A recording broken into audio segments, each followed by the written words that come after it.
Hi, everybody. Happy Sunday. Sorry I'm a bit late to the show. I had to take care of a quick thing, but I appreciate you guys hanging around for me. I am leading today's show solo. Believe it or not, Danielle is still out on travel, but she will be back next week, which I am thrilled about. I'm going to post your comments here as we are live now, finally. I'm excited about today's project because we are going to dive headfirst into the Winter Renewal Kit. I had a little bit of a mix-up with the scheduling, thinking that we were supposed to start this week, but it actually shows for next week on the actual kit insert.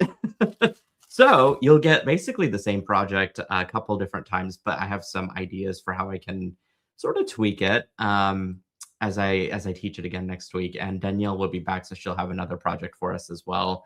So we're just gonna like have a double dose of Winter Renewal, which is gonna be fantastic. I hope you guys are doing amazing today. I'm just gonna go and pan down to my bead board, kind of get myself set up, and we'll do today's project.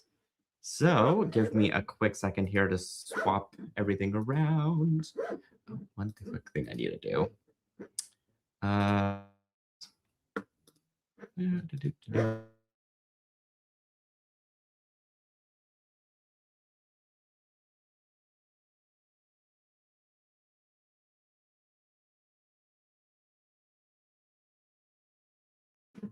Here we go.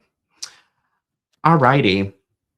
So I've got a few things at my table today, and the project that we're making is the Winter Renewal Heart using these 8mm check glass beads. And I've got all of that setting out here. I've also got some SilverSilk that I'm going to work with, as you guys can see. And I've got my end caps and all that stuff. But let's just go over this a little bit more in depth, one thing at a time, right? So I'm going to have out my size 8 check glass beads here. These are amazing faceted fire polish. And they come in a couple different colors within the crystal here. And I believe you'll need, let's see, 1, 2, 3, 4, 5, 6, 7, 8, 9, 10, 11, 12, 13, 14, 15, 16, 17, 18, 19, 20. You will need 20 of these beads. And you will also need some craft wire. This is the vintage bronze color. Oh, shoot. Having some technical difficulties, you guys. So bear with me. I am just saying today the tech gods are not on my side. So what can you do? You just roll with the punches. Hopefully you guys, I'm still on air, so we'll just keep it rolling here. You're gonna need some 28 gauge craft wire, and you'll need about, give or take, maybe 12 to 15 inches. Well, not even 12. That's going to be too short. I would say 15 inches at least to create the heart. It builds up really quickly, as I'm about to show you. And so I'm just going to cut some. This particular craft wire is available in the kit. And so, again, I am all sold out of those kits, unfortunately. You can definitely get on the wait list for the next bundle, though. And that way you get the supplies ahead of time, like those that did sign up have gotten them. And I'm going to do a couple of tweaks here because I feel like my brightness is off. There we go. Alrighty. I'm going to start by picking up 4 of these check glass beads with my wire. And I'm going to cross them in the first check glass. Or actually the last one that I've strung. So basically what it's going to create is a little beaded loop. And I'm going to make sure that I find the midpoint of my wire and just, there we go. Kind of create this little loop. And the next step is to actually string on 4 more for each side. So I'm going to start with my right side first. 1, 2, 3, and 4. And I'm going to kind of flip my wire up. You could even do this to both sides if you want, just to kind of keep everything nice and um, with tension. And I'm going to loop my wire back through that first bead.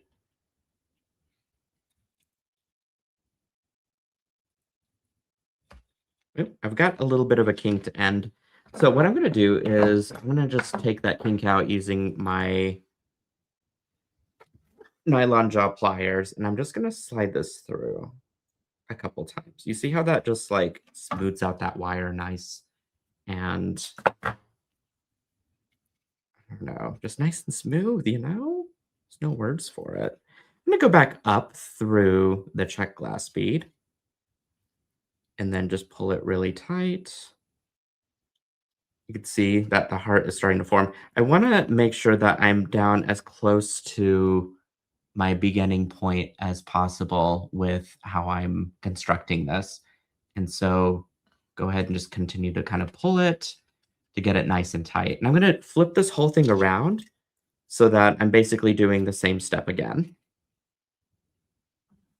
One. Whoop, and that wire will want to go all over the place, but just try and keep it as tame as possible. Okay. And again, just kind of flip that bead up and then go through it with your wire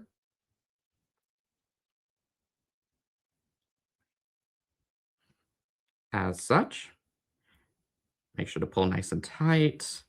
And there you go. That is basically half of your heart already built.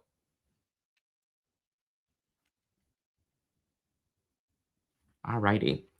Now I'm going to string one bead on my right side.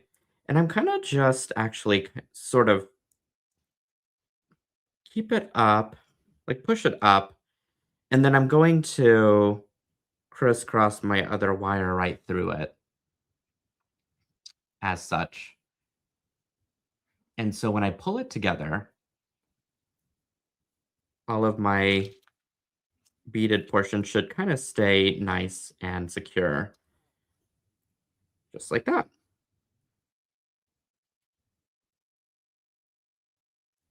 Okay. Now I'm going to grab 3, I believe, of the crystals here. 1, 2, 3.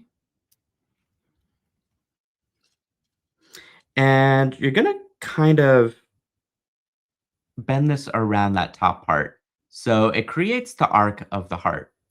Okay. And then you're going to go down through the left or the rightmost check glass bead.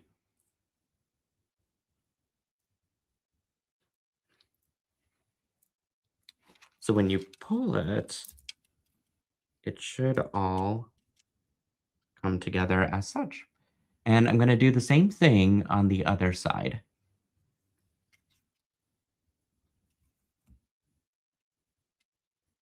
Okay, 1, 2, 3. I think I had an extra bead out just because, um, in case I lost one of my beads or it rolled right off the table. But I think we're in good shape here. Okay, so go ahead and pull that right down.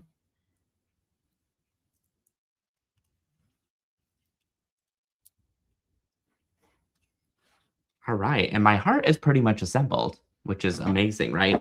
I mean, that was super quick. Now, the thing is, we got to secure these wires to kind of tie it all together, right? So what I'm going to do is do some clever weaving here. I'm going to go through that bead that's at the very bottom of that first loop, actually the second loop that I made. And so my beads basically go from the middle. I strung on 3 and I go through that very rightmost bead. And then I'm just going to go through the one right next to it.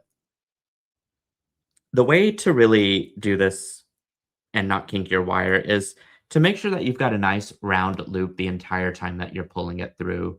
If you don't, then it's more likely to kink, but you could see that it just moved really smoothly like knife to a butter. Stick of butter? You guys know what I mean. All right, going to do the same thing to the other side here. Okay, there we go. Just go it nice and slow. All right, once I've done that to both sides, I can now pick a spot to secure and tie off my ends. So what I'm going to do is actually go between the midpoint of my heart. There's a bit of wire that's between these two beads here. Let me get a pointer. And my camera work isn't set up correctly at the moment, so I can't get super close, unfortunately.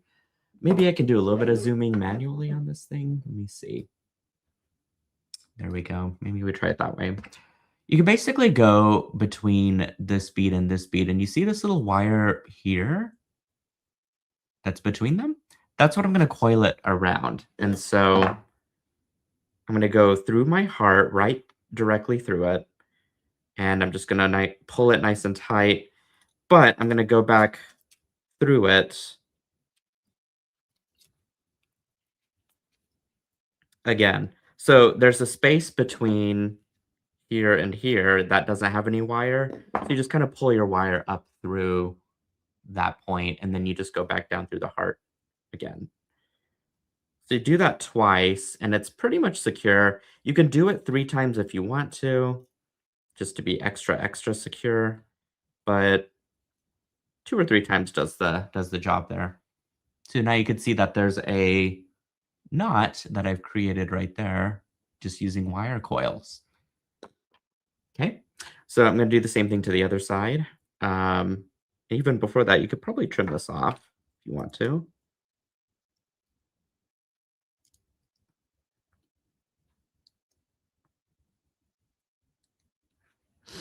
Okay, and same thing to this side. I'm going to go through the heart, pull it nice and tight. And then I'm going to go up. Whoops. And through the heart again.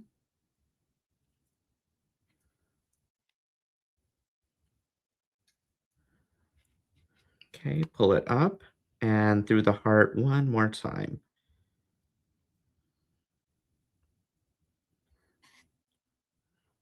And that secures your wire ends in the simplest and cleanest way.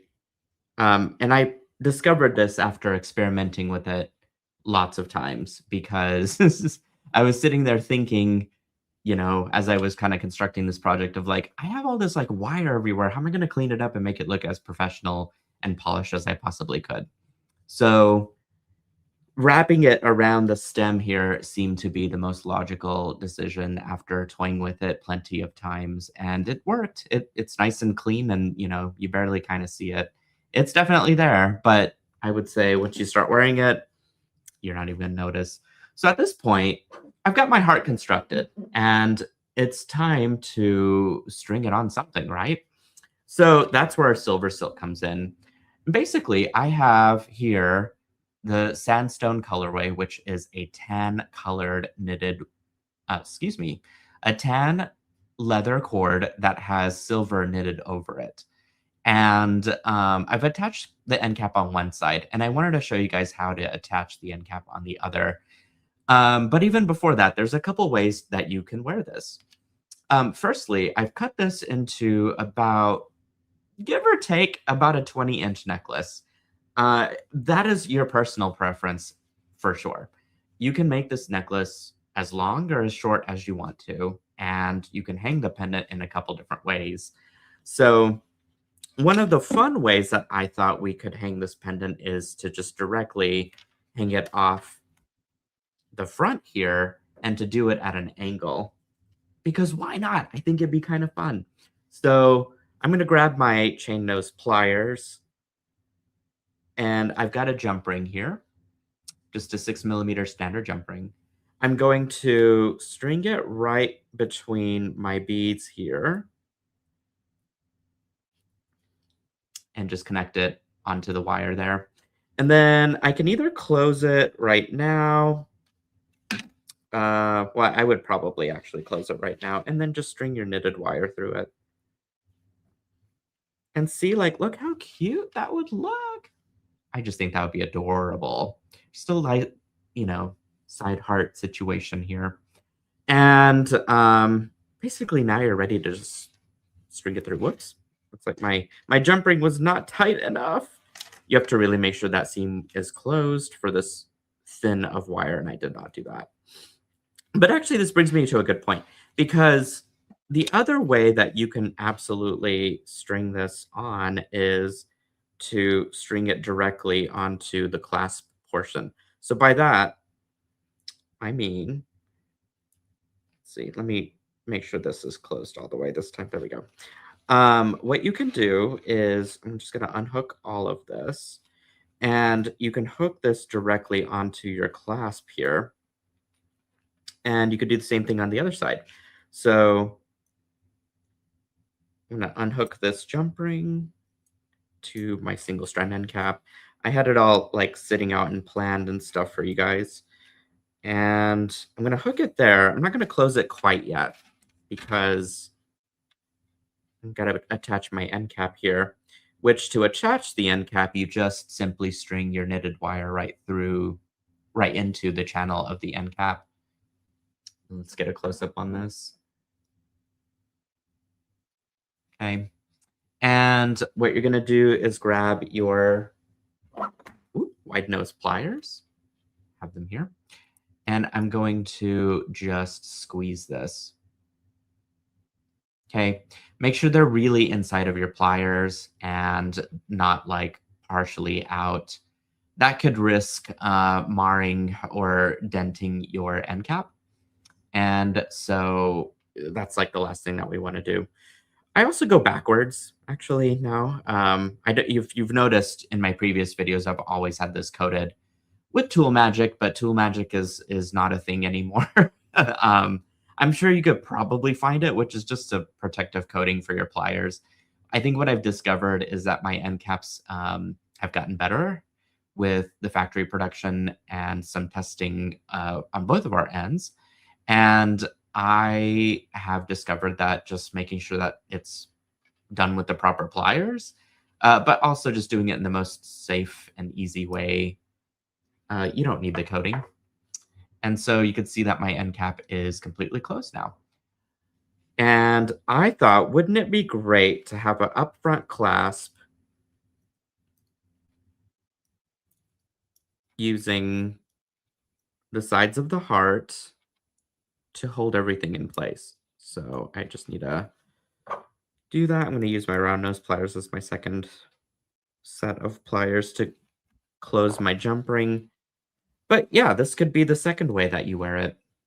And it is basically, and then you have to excuse my toggle or my lobster claw clasper. I set this one out because it was a dud out of the ones that I've received from the plating factory. And I was like, well, I could use this as a little demo, but I gave you guys a good one, so don't worry. I just thought this was a fun way to wear this, and it's very minimal, very effortless, but I just think it's so cute, right? I'm going to zoom out so you guys can see the full thing. Here we go. How fun is that? And again, you could wear it on the side as we had it on a jump ring and just have it in the middle of your necklace if you wanted the clasp on the back side. But I think having it up front is kind of fun and different. And in fact, we had that extra bead. And so if you wanted the heart to be on the front side, you can use that extra bead as a little bauble for the back side. There's always ways to embellish this, I think, and it's just always super fun. Debbie says, love this design. Let me get my mouse back. Here we go. Flash some comments for you guys. Yes, definitely replay is available. Again, we're going to cover this project more in depth. In fact, again, next week when Danielle is back, I'm sure she will want to make this as well. But I wanted to, I guess I got a jump start on Winter Renewal, and it's never too early, I suppose.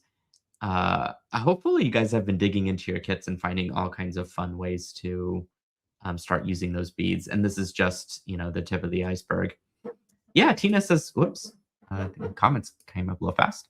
Tina says, I could see this as a choker focal, and I've done it in so many different colors, excuse me. Absolutely. If you've got size 8 fire polish beads or just size 8 glass beads, 8 millimeter, excuse me. I'm so used to talking about seed beads anymore that I just say size whatever. 8 millimeter beads, and the hole is large enough to fit a couple wires through, which the fire polish definitely is. Then this is definitely doable. Also, you guys, fun news here is that I've almost got the pattern to this finished as a PDF. And so you will want to make sure to go onto the website and become a member of the PDF part of the website. PDF Patterns, I believe, is what it's called. And I'm going to upload a pattern at the end of today, meaning a few hours here before it's really sundown. And you guys can not only have this video to start with, but have that pattern also in full to recreate this project. Jody says, I'm going to make this immediately. I can't wait, Jody. You'll be using just a portion of the wire that comes in your kit as well. And so you'll want to save that wire for future projects for us. And I showed it to you guys in 28 gauge, but I believe you guys have 20, I think you guys have 26 gauge in your kit. Kind of the same thing though. It's they're both very similar gauges, so I wouldn't sweat over it. And it's going to be in this vintage bronze colorway. Yay, Zacchaeus says absolutely glamorous, Nealay. Thank you. So definitely check that out. Become a member of the PDF part of the website if you haven't already. And I'm going to flip the camera back around. This was a really short tutorial today, you guys. But that's okay because we will give you some hours of the day back to start creating with some of these amazing beads that are in the kit. I can't wait to dive into the Landella bead, especially with the bead weaving. That is going to be a lot of fun. So if you guys have any questions, you can always email me, orders@silversilkandmore.com. You can do some of the shopping at silversilkandmore.com. I've got a new bundle that is already uploaded for Great Bead Extravaganza. I believe those are starting to ship next week, if I have my schedule correct. And then we're rocking and rolling, More projects ahead and lots of things to accomplish for Winter Renewal. So with that, I hope you guys are left in a creative mode, eager to dive into the beads. And again, if you have any questions, just definitely text me or email me. And I will see you again very soon. Bye.